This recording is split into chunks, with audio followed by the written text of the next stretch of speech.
Assalamualaikum warahmatullahi wabarakatuh. Nama saya Nur Indah Humairah binti Muhammad Noor. Saya bersekolah di SK Felda Mempaga 1. Hari ini saya akan membicarakan rumusan buku cerita yang bertajuk Sang Monyet dan Sang Buaya. Buku ini mengisahkan tentang isteri sang buaya yang ingin memakan hati sang monyet. Kisah ini bermula apabila sang monyet yang tinggal di tebing sungai dan selalu memberi buah-buahan kepada sang buaya.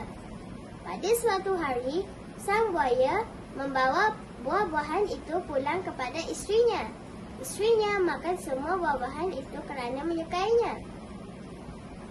Sang monyet yang memberi buah-buahan ini pasti ada hati yang enak, kata isteri sang buaya.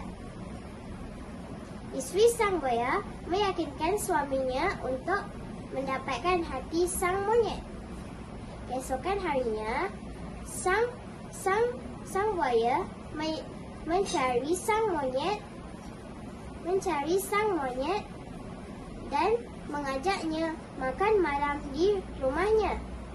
Dalam perjalanan, sang buaya memberi tahu perkara sebenar kepada sang monyet. Sang monyet berasa takut dan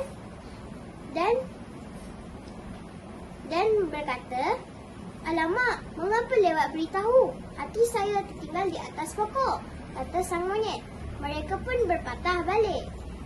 Lalu, sang monyet melompat dan menyelamatkan diri.